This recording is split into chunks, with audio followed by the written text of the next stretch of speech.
ಅದನ್ನು ಎತ್ತಲಿಕ್ಕೆ ಸಾಧ್ಯ ಆಗುವುದಿಲ್ಲ. ಅಂತ ಸಂದರ್ಭದಲ್ಲಿ ಅವರಿಗೆ ಏನಾಗ್ತದೆ, ಅವಮಾನ ಆಗ್ತದೆ ಅಂತ. ಒಂದ್ ವೇಳೆ ಅವಮಾನವನ್ನ ನಾವು ನಂಬಿಕೊಂಡು ಆ ಅವಮಾನವನ್ನ ತೆಗೆಗೇರಿಸಿಕೊಂಡು ಬಂದ್ರೆ ಅಲ್ಲಿಂದ ನಿರ್ಗಮನ ಆಗ್ತೇವೆ, ಆ ಸ್ಪರ್ಧೆಯಿಂದ ನಿರ್ಗಮನವಾಗ್ತೇವೆ.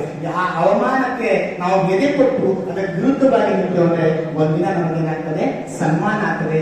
ಯಾವ ಕಲ್ಲೆತ್ತಿರೋದಿಲ್ಲೋ ಗುಂಡೆತ್ತಿರೋದಿಲ್ಲೋ ಅವನು ಮುಂದೊಂದು ದಿನ ಏನ್ ಮಾಡ್ತಾನೆ, ಆ ಕಲ್ಲನ್ನ ಎತ್ತಿ ಬಗೆದು ಅವನು ಎಲ್ಲರ ಚಪ್ಪಾಳೆಯನ್ನು ಗಿಟ್ಟಿಸಿಕೊಳ್ಳುವಂತಹ ಕೆಲಸವನ್ನು ಮಾಡ್ತಾನೆ. ಇದೊಂದು ಸಣ್ಣ ಕಥೆಯನ್ನು ಹೇಳ್ತೇನೆ, ಒಂದು ಸಣ್ಣ ಕಥೆ ಹೇಳ್ತಾನೆ. ಸುನೀಲ್ ಅನ್ನುವಂತಹ ಒಬ್ಬ ವ್ಯಕ್ತಿ ನಮ್ಮ ಪಕ್ಕದ ಜಿಲ್ಲೆ ಧಾರವಾಡ ಜಿಲ್ಲೆಯವರು. ಸುನೀಲ್ ಅನ್ನುವಂತಹ ವ್ಯಕ್ತಿ ಅವರು ಮೆಕ್ಯಾನಿಕಲ್ ಡಿಪ್ಲೊಮಾ ಮುಗಿಸ್ಕೊಂಡಿರ್ತಾನೆ, ಅದರ ಜೊತೆಗೆ ಸಾಫ್ಟ್ವೇರ್ ಇಂಜಿನಿಯರ್ ಮುಗಿಸ್ಕೊಂಡಿರ್ತಾನೆ. ಪಕ್ಕದ ನಮ್ಮ ರಾಜ್ಯ ಪುಣೆಯಲ್ಲಿ ಏನ್ ಮಾಡ್ತಿರ್ತಾನೆ ಅಂದ್ರೆ ಒಂದು ಸಾಫ್ಟ್ವೇರ್ ಕಂಪನಿಯಲ್ಲಿ ಆತ ಕೆಲಸ ಮಾಡ್ತಿರ್ತಾನೆ. ಆಗ ಕೆಲಸ ಮಾಡುವಾಗ ಅವನಿಗೆ ಒಂದು ಏನ್ ಕೆಟ್ಟ ಚಟ ಇತ್ತು ಅಂದ್ರೆ ಸಿಗರೇಟ್ ಸಿಗೋ ಚಟ ಇರ್ತದೆ ಅವರಿಗೆ. ಸೊ ಸಿಗರೇಟ್ ಸಿಗೋ ಚಟ ಅಂದ್ರೆ ಈ ಸಾಫ್ಟ್ವೇರ್ ಕಂಪನಿಗಳಲ್ಲಿ ಏನಾಗ್ತದೆ ಅಂದ್ರೆ ಸಿಗರೇಟ್ ಸೇರಿಕ್ಕೆ ಒಂದು ಸಿಗರೇಟ್ ಝೋನ್ ಅಂತ ಮಾಡಿರ್ತಾರೆ. ಸಿಗರೇಟ್ ಝೋನ್ ಅಂತ ಮಾಡಿರ್ತಾರೆ. ನೀವೇನೇ ಸಿಗರೇಟ್ ಸೇರಿದ್ರು ಕೂಡ ಆ ಸಿಗರೇಟ್ ಝೋನಲ್ಲೇ ಹೋಗಿ ಸಿಗರೇಟ್ ನ ಸೇರ್ತೀವಿ. ಬೇರೆ ಕಡೆ ಸಿಗರೇಟ್ ಹೋದ್ರೆ ಏನಾಗ್ತದೆ, ಅಲ್ಲಿ ಸಿಸ್ಟಮ್ಗಳೆಲ್ಲ ಹಾಳಾಗಿರ್ತವೆ, ಕಂಪ್ಯೂಟರ್ಸ್ ಎಲ್ಲ ಹಾಳಾಗಿರ್ತವೆ. ಸೊ ಹಾಗಾಗಿ ಅವನೇನ್ ಮಾಡ್ತಾರೆ ಅಂದ್ರೆ ದಿನಾಲು ಸಿಗರೇಟ್ ಝೋನ್ ಅಲ್ಲಿ ಹೋಗಿ ಸಿಗರೇಟ್ ಸೇರ್ತಿರ್ತಾನೆ. ಆ ಸಿಗರೇಟ್ ಝೋನ್ ಅಲ್ಲಿ ಹೋದ್ರೆ ನೂರಾರು ಸಿಗರೇಟ್ ಹೋಗಿ ಹಾಕಿ ಫ್ರೀ ಆಗಿ ತಗೋಬಹುದು, ಅಷ್ಟು ಹೊಗೆ ಇತ್ತು ಆ ಸಿಗರೇಟ್ ಝೋನ್ ಅಲ್ಲಿ.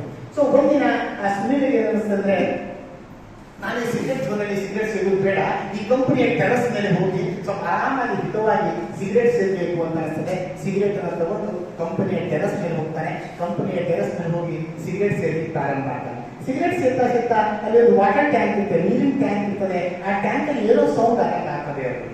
ಟ್ಯಾಂಕ್ ಅಲ್ಲಿ ಏನೋ ಸೌಂಡ್ ಆಗ್ತದೆ. ಹೋಗಿ ಆ ಟ್ಯಾಂಕ್ ಆನಿಸ್ಕೊಂಡು ಸಿಗರೇಟ್ ಸೇರ್ತಾ ಆ ಟ್ಯಾಂಕಿನ ಒಳಗಡೆ ಇಳಿದು ನೋಡ್ತಾನೆ. ಒಬ್ಬ ಬಾಲಕ ಆ ಟ್ಯಾಂಕ್ ಅನ್ನ ತೊಳಿತಾನೆ. ಸೊ ತೊಳಿತಾ ಅವನು ಬೇರೆ ನೋಡ್ತಿದ್ದಾನೆ. ಬಾಲಕ ಗೊತ್ತಿಲ್ಲ ನಾನು ಯಾರೋ ನೋಡ್ತಾರೆ, ತನ್ನ ಕೆಲಸದಲ್ಲಿ ತಾನು ಕಾಯಕವೇ ಕೈಲಾಸ ಅಂತ ತನ್ನ ಕೆಲಸದಲ್ಲಿ ತಾನು ಬಿಸಿ ಅಲ್ಲ. ಸೊ ಅಂತ ಸಂದರ್ಭದಲ್ಲಿ ಆ ಬಾಲಕ ಉಗುಳ್ಬೇಕು ಅನಿಸ್ತದೆ. ಸೊ ಅವನು ಕಾರ್ಮಿಕ. ಸೊ ಉಗುಳ್ಬೇಕು ಅನಿಸಿದಾಗ ಆ ಟ್ಯಾಂಕ್ ಇಂದ ಹೊರಗೆ ಬಂದು ಉಗುಳು ಹೋಗಾಕ ನಮಗೆ ಏನಾಗ್ತದೆ, ಸುಮಾರು ಸಮಯ ಆಗ್ತದೆ. ಅವನೇನ್ ಮಾಡ್ತಾನೆ ಅಂದ್ರೆ ಆ ತೊಳಿತಿರೋ ಟ್ಯಾಂಕ್ ಅಲ್ಲೇ ಉಗುಳ್ತಾನೆ, ಪಿಚ್ಚನ್ನು ಉಗುಳ್ತಾನೆ. ಸೊ ಸುನೀಲ್ ತನ್ನ ಮಾಡಿ ತಾನೇ ಏನೋ ಮನಸ್ಸಿಗೆ ಏನೋ ಹೇಳ್ಕೊಳ್ತಾನೆ, ತನ್ನ ಅಂತಕ್ಕೆ ಏನೋ ಹೇಳ್ಕೊಂಡು ನೇರವಾಗಿ ಅಲ್ಲಿಂದ ಮನೆಗೆ ಹೋಗ್ತಾನೆ.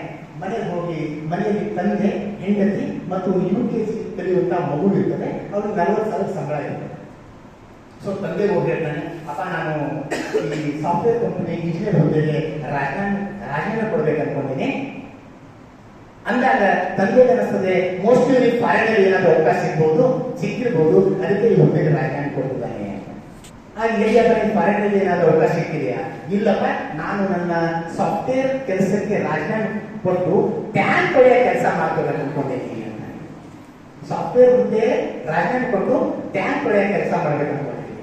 ಸೊ ತಂದೆ ಬೈಬಿಡ್ತಾರೆ, ಎಂತ ಉತ್ಸಾಹ ನೀನು BE ಸಾಫ್ಟ್ವೇರ್ ಇಂಜಿನಿಯರ್ ಆಗಿಯಾ, ಡಿಪ್ಲೊಮಾ ಮೆಕ್ಯಾನಿಕಲ್ ಮುಗಿಸಿಯಾ, 40,000 ಒಳ್ಳೆ ಸಂಬಳ ಇದೆ, ಒಳ್ಳೆ ನಾವು ನಮ್ಮ ಕುಟುಂಬವನ್ನು ನಡೆಸ್ಕೊಂಡು ಹೋಗ್ತಾ ಇದ್ದೇವೆ, ಇಂಥ ಇಂಥ ಕೆಟ್ಟ ನಿರ್ಧಾರ ಯಾಕೆ ಅಂತ. ಇಲ್ಲಪ್ಪ, ಅವನು ಗಟ್ಟಿಯಾದ ಮನಸ್ಸಿರ್ತಾನೆ, ಇಲ್ಲಪ್ಪ ನಾನು ಟ್ಯಾಂಕ್ ತೊಳಿಲೇಬೇಕು, ಹುದ್ದೆ ರಾಜೀನಾಮೆ ಕೊಡಬೇಕು, ಟ್ಯಾಂಕ್ ತೊಳಿಲೇಬೇಕು ಅಂತ. ಅಲ್ಲಿ ನೇರವಾಗಿ ಹೆಂಡತಿ ಹತ್ರ ಹೋಗ್ತಾನೆ.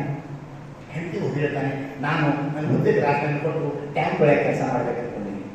ಸೊ ಅವ್ರು ಚಿರಾಡ್ಬಿಡ್ತಾರೆ. ಒಂದೇ, ನೀವು ಸಾಫ್ಟ್ವೇರ್ ಇಂಜಿನಿಯರ್ ಅನ್ನೋ ಕಾರಣಕ್ಕೆ ನಾನು ಪುಣೆಯ ಮಹಿಳಾ ಸಂಘದ ಅಧ್ಯಕ್ಷ ಆಗಿದ್ದೇನೆ.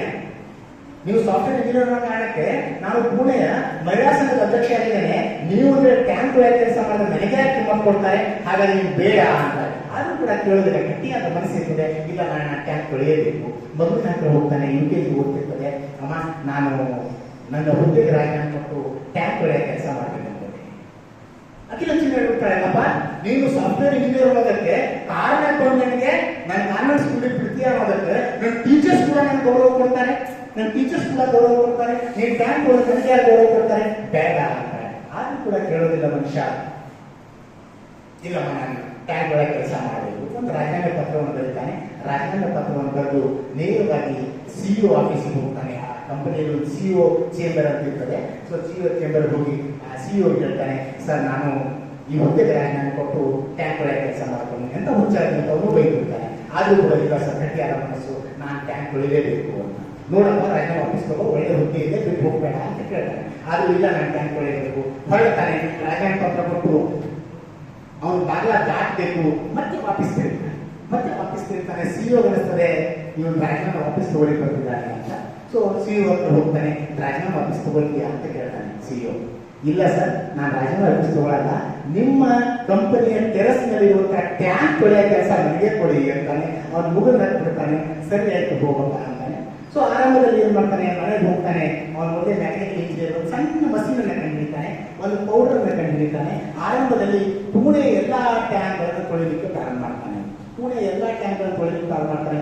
ಎಲ್ಲರೂ ನಗ್ತಾರೆ, ಅವ್ರ ಬಗ್ಗೆ ಕೆಟ್ಟದಾಗಿ ಮಾತಾಡ್ತಾರೆ, ಅಗೌರವವಾಗಿ ನಡೆಸ್ಕೋತಾರೆ, ಬಹಳ ಅವನಿಗೆ ಅವಮಾನ ಆಗ್ತದೆ. ಸೊ ಮೊದಲ ಏನ್ ಮಾಡ್ತಾನೆ, ಪುಣೆ ಎಲ್ಲಾ ಟ್ಯಾಂಕ್ ಗಳನ್ನು ತೊಳಿತಾನೆ. ಒಂದು ಕಂಪನಿನ ಪ್ರಾರಂಭ ಮಾಡ್ತಾನೆ, ಟ್ಯಾಂಕ್ ಕ್ಲೀನ್ ಅಂತಾರೆ. ನೀವು ಇದರಲ್ಲಿ ನಿಮ್ಮ ನೆಟ್ ಅಲ್ಲಿ ಹೋದ್ರೆ ಅದ್ರ ಬಗ್ಗೆ ಸಾವಿರಾರು ಪೇಜ್ಗಳು. ಒಂದು ಟ್ಯಾಂಕ್ ಕ್ಲೀನ್ ಅನ್ನುವಂಥ ಒಂದು ಸಣ್ಣ ಕಂಪನಿಯನ್ನು ಪ್ರಾರಂಭ ಮಾಡ್ತಾನೆ. ಮಾಡಿ ಆರಂಭದಲ್ಲಿ ಪುಣೆ ಎಲ್ಲಾ ಟ್ಯಾಂಕ್ ಗಳನ್ನು ತೊಳಿತಾನೆ, ನಂತರ ಮುಂಬೈಯ ಎಲ್ಲಾ ಟ್ಯಾಂಕ್ ಗಳನ್ನು ತೊಳಿತಾನೆ, ನಂತರ ಮಹಾರಾಷ್ಟ್ರದ ಎಲ್ಲಾ ಟ್ಯಾಂಕ್ ಗಳನ್ನು ತೊಳಿತಾನೆ. ಆತ್ಮೀಯ ಸ್ನೇಹಿತರೆ, ಮುಂದೆ ಅವನಿಗೆ ಸುಮಾರು 2015ನೇ ಇಸ್ವಿ ಏನಾಗ್ತಂದ್ರೆ, ರಾಜಸ್ಥಾನ ಸರ್ಕಾರ 480 ಕೋಟಿಯ ಒಂದು ಪ್ರಾಜೆಕ್ಟ್ ಅನ್ನು ಅವನಿಗೆ ಕೊಡ್ತದೆ. ಸೊ ಟ್ಯಾಂಕ್ ಅನ್ನು ತೊಳೆಯುವಂತ ಕೆಲಸ.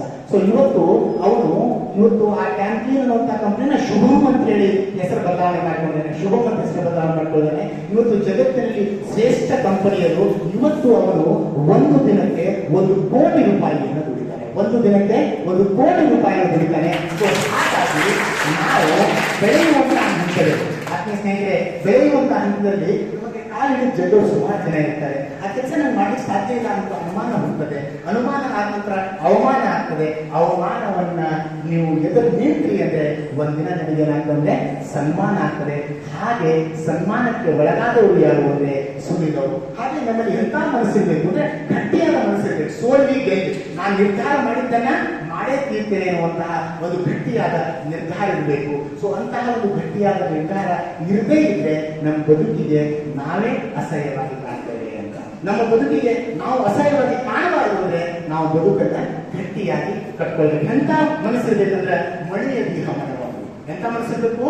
ಯಾವುದಕ್ಕೂ ಯಾವತ್ತೂ ಮಣಿಬಾರದು. ಮಣಿಯ ದೇಹ ಮನವೊಂದು, ಸಾಧಿಸುವ ಹಠವೊಂದು, ನಿಜದ ನೆರೆಗೆ ನಡೆಯುವ ನಿಶ್ಚಲತೆಯೊಂದು, ಅನ್ಯಾಯಕ್ಕೆಂದೆಂದು ಬಾಧವೆಚ್ಚರವೊಂದು, ಅಭಿ ಅಭಿ ಅಭಿ ಎಂಬ ತಾರಕ ವಾಕ್ಯ ನಾಡನ್ನು ನಡೆಸುತ್ತಿದೆ, ಬಾಳನ್ನು ತಿದ್ದುತ್ತಿದೆ, ನಡೆ ಮುಂದಕ್ಕೆ ನೂಗುತ್ತಿದೆ, ಕೂಗುತ್ತಿದೆ. ಅಂತಹ ಗಟ್ಟಿಯಾದ ಮನಸ್ಸನ್ನ ಕಟ್ಕೊಳ್ಬೇಕಾದಂತಹ ಹಂತವೆಂದು. ಹಾಗಾಗಿ ಗಟ್ಟಿಯಾದ ಮನಸ್ಸನ್ನ ಕಟ್ಕೊಂಡ್ರೆ ನಿಮ್ಮನ್ನು ಅಳಗಾಡಿಸಲಿಕ್ಕೆ ಯಾರಿಂದಲೂ ಸಾಧ್ಯನೇ ಇಲ್ಲ. ಅಂತಹ ವಿವೇಚನೆ ನಮ್ಮ ಹತ್ರ ಇದೆ. ಅದರ ಜೊತೆಗೆ ಏನು ಅಂದ್ರೆ ಮಾತನಾಡುವ ಕೌಶಲ್ಯ. ವಿದ್ಯಾರ್ಥಿ ಒಬ್ಬ ನಿರೂಪಣೆ ಮಾಡ್ತಾರೆ, ತುಂಬಾ ಅದ್ಭುತವಾಗಿ ಮಾತಾಡ್ತಾರೆ.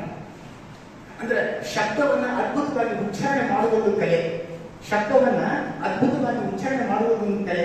ಹಾಗಾಗಿ ನಾವು ದಾರಿದ್ರ್ಯವನ್ನ ಶಬ್ದ ಗಾರುಡಿಗ ಅಂತ ಕರೀತೀವಿ. ಏನಂತ ಹೇಳ್ತಿದ್ವಿ? ಶಬ್ದ ಗಾರುಡಿಗ ಅಂದ್ರೆ, ನಾವು ಗಾರುಡಿಗ ಅಂದ್ರೆ ಏನಂದ್ರೆ ಹಾವನ ಆಡ್ಸೋದು ಗಾರುಡಿಗ ಅಂತೇವೆ. ಆದ್ರೆ ಬೇರೆ ಏನ್ ಮಾಡ್ತಿದ್ದ ಅಂದ್ರೆ ಶಬ್ದಗಳನ್ನ ಹಾಗೆ ಆಡಿಸ್ತಿದ್ನಂತೆ. ನನ್ನ ಬಾಯ ನಾಲಿಗೆ ಮೇಲೆ ಶಬ್ದಗಳನ್ನ ಹಾಗೆ ಆಡಿಸ್ತಿದ್ದಂತೆ. ಅದಕ್ಕೆ ಅವ್ರಿಗೆ ಏನ್ ಕರೀತೇವೆ? ಶಬ್ದ ಗಾರುಡಿಗ ಅಂತ ಕರೀತೇವೆ. ಹಾಗಾಗಿ ವಿದ್ಯಾರ್ಥಿಗಳಾದಂತಹ ನಾವು ಮುಂದೆ ಬರಬೇಕು ಅಂದ್ರೆ ನಾವು ಮಾತಾಡೋದನ್ನ ಕಲಿಬೇಕು. ಕುಂತ ವಿದ್ಯಾರ್ಥಿ ನೀವು ಯಾರು ಅಂತ ಹೇಳಿ ನೀವು ಮುಖ ನೋಡೋದು ನಮ್ಗೆ ಗೊತ್ತಾಗಲ್ಲ, ನಿನ್ ನಡವಳಿಕೆ ನೋಡೋದು ನಮ್ಗೆ ಗೊತ್ತಾಗಲ್ಲ. ನೀ ಯಾರು ಅಂತ ಗೊತ್ತಾಗ್ಬೇಕು ಅಂದ್ರೆ ನೀವೇನ್ ಮಾಡ್ಬೇಕು? ಮಾತಾಡೋದನ್ನ ಕಲಿಬೇಕು ಅಂತ. ಸೊ ಮಾತಾಡೋದನ್ನ ಕಲಿಲಿಲ್ಲ ಅಂದ್ರೆ ನಿಮ್ಗೆ ಯಾವುದೇ ಕಾರಣಕ್ಕೂ ಬೇರೆ ಇಲ್ಲ. ಹೇಳ್ತಾರೆ, ನೀನಾಡುವ ಮಾತು ಹೀಗಿರಲಿ ಗೆಳೆಯ, ನೀನಾಡುವ ಮಾತು ಹೀಗಿರಲಿ ಗೆಳೆಯ, ಮೃದು ವಚನ ಮೂಲೋಕ ಗೆಲ್ಲುವ ತಿಳಿಯ, ಮೃದು ವಚನ ಮೂಲೋಕ ಗೆಲ್ಲುವುದು ತಿಳಿಯ, ಮೌನ ಮೊಕ್ಕೆ ನಡೆದು ಮಾತರಲ್ಲಿ ಬರಲಿ, 3 ಗಳಿಗೆಯ ಬಾಳು ಗಮನಿಸುತ್ತಿರಲಿ. ನಮ್ಮ 3 ಗಳಿಗೆಯ ಬಾಳು ಗಮನಿಸಬೇಕು ಅಂದ್ರೆ ನಾವು ಮಾತಾಡೋದನ್ನ ಕಲಿಬೇಕು ಅಂತ. ಮಾತು ಮಾತ್ರ ನಮ್ಮನ್ನ ಎತ್ತರಗೊಳಿಸುತ್ತದೆ. ಮಾತು ಮಾತ್ರ ನಮ್ಮನ್ನು ಗುರುತಿಸಿಗೆ ಒಳಗೆ ಮಾಡ್ತದೆ. ಮಾತು ಮಾತ್ರ ನಮ್ಮ ಯಶಸ್ಸಿಗೆ ಒಂದು ರಹದಾರಿ ಆಗ್ತದೆ. ಹಾಗಾಗಿ ವಿದ್ಯಾರ್ಥಿಗಳಂತ ನೀವು ಮಾತಾಡಬೇಕು. ನೋಡಿ, ಆರಂಭದಲ್ಲಿ ಎಲ್ಲರೂ ಕೂಡ ಮಾತಾಡಲಿಕ್ಕೆ ಸಾಧ್ಯ ಇಲ್ಲ.